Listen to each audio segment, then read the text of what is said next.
Pro Group Racing presents Show Us Your Tips, previewing midweek racing from Caulfield and the Magic Millions Day at Wyong.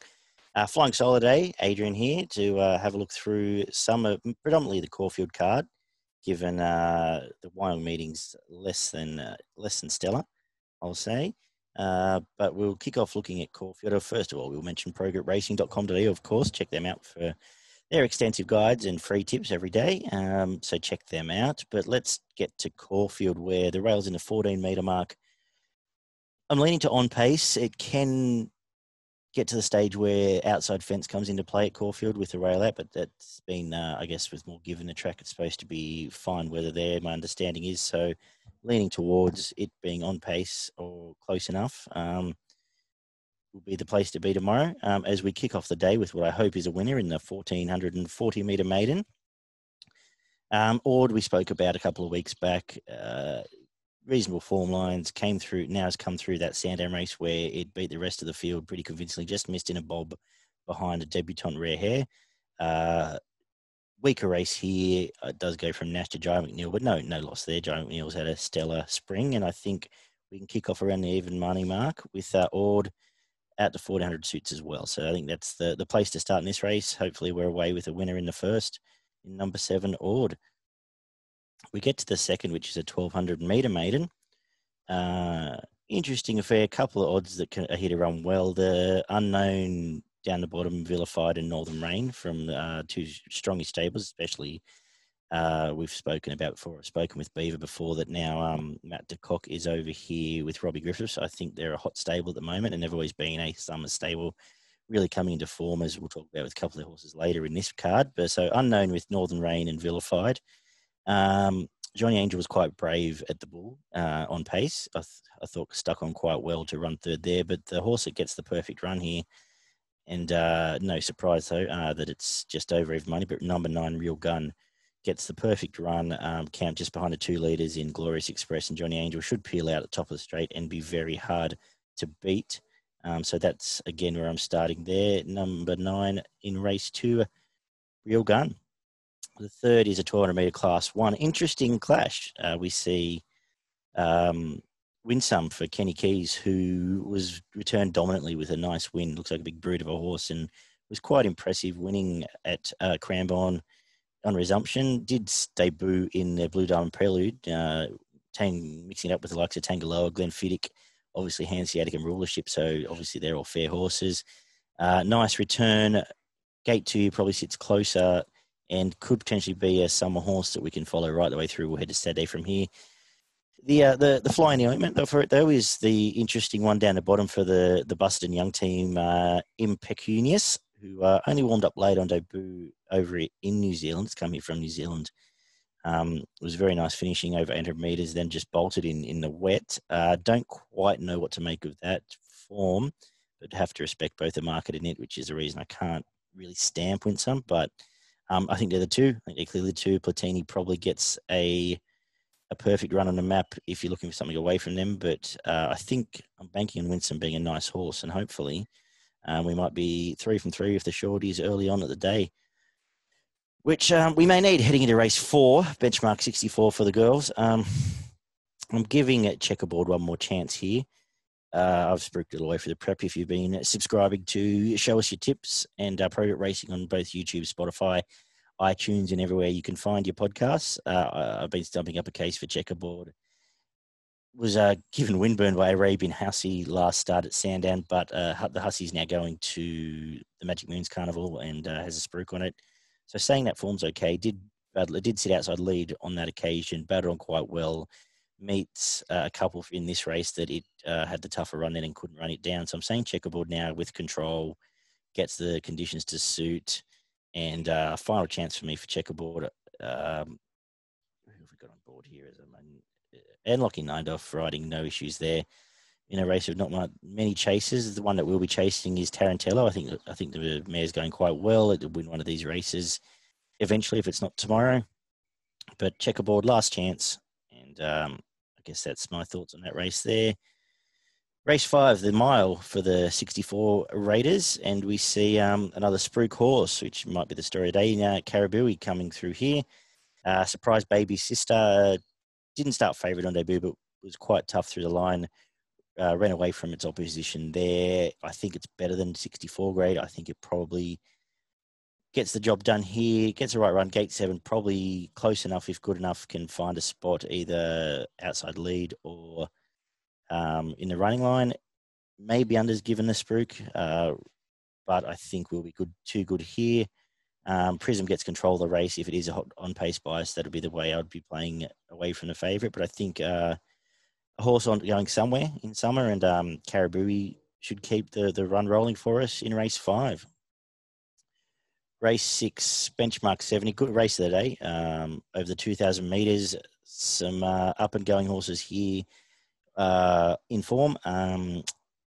I am going to lean towards Australis. It did have the bias in its favour when it bolted in at Moonee Valley 2 starts back.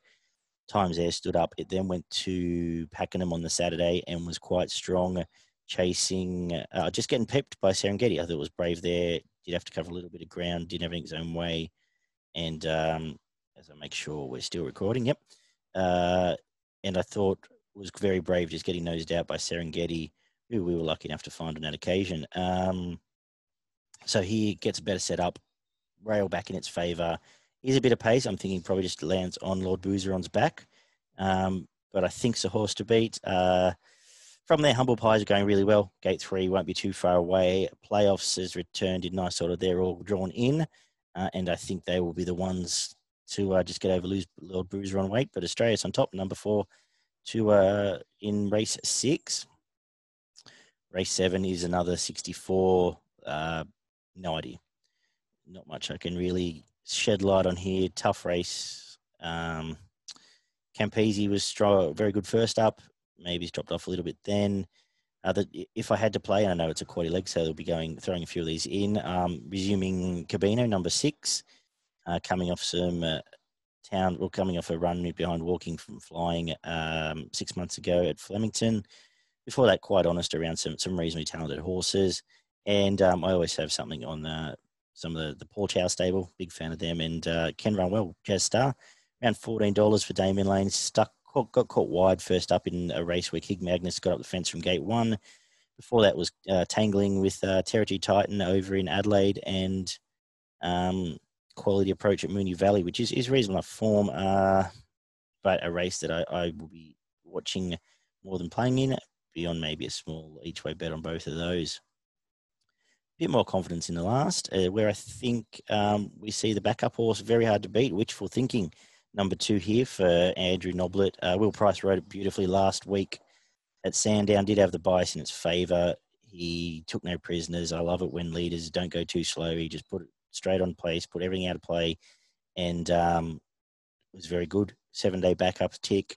Comes to Caulfield, where we'll know by this stage of the day whether the rails is the place to be. If it is, it probably starts very short. If it's not, you're getting a price. Maggie Miss might be the fly in the ointment there, putting some pressure on from gate 7. But and there's a nice horse in Quantum Mechanic in gate 1, which second pick for me went out splitting Paul's Regret, who did us a favour on Saturday, closing out Flemington for us, and Cordelia. So that's good form.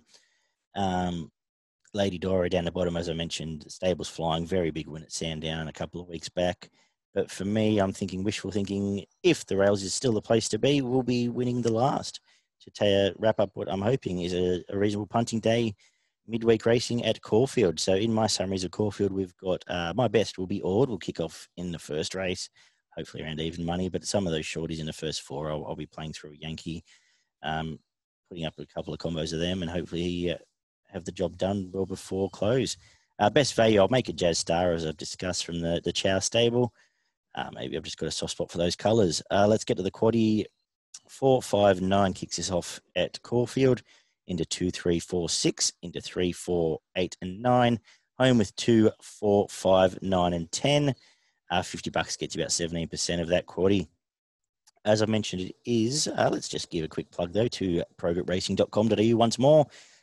Check out their website. And as well, if you're watching this for the first time or if you've jumped aboard recently, make sure you subscribe to us, leave us some feedback on both YouTube and Spotify and iTunes, whether you might be listening to on your device or smart TV. the Wyong card at Magic Millions is, I guess it's disappointing to say the least. 6 races. I don't really give it too much oxygen, to be honest with you. Rails True currently 7. Lots of rain and storms around, so probably doubt here as I'm in Western Sydney and the rain's just come back in. So up the coast, I'm guessing any heavier rain, we might even be in doubt tomorrow. Tends to be when it's dry, on pace, a place to be at least have momentum up by the bend. You're going to be up and going before the bend. Guys like Brent Abdullah ride that track very well. Tommy Berry as well. Couple of bets I'll throw out though. Race 2, the Annabelle Neesham trained Jesse James. Been chasing Black Bolt, then came to Canterbury and chased Tycoonist, who was another good result for us a couple of weeks back. Gets control here, and short but sweet. Hopefully another one we can get away with early in the day. The Magic Millions 3 and 4 year old race itself. Space Boys on the 5-day backup. I think Dash puts it out of play. We flagged last week it doesn't run 1200 and we're proved right, I guess. So I've defaulted to the favourite here in an ordinary race. Unfortunately, the People's Horse Britain just had a bit of a niggle and didn't make it this race where it would have been a chance. But I'm saying Barbaric returned very nice returned with a nice win at Kensington last prep, first up. Then went down and won the Black Opal. Didn't have a lot of luck in winning the Black Opal.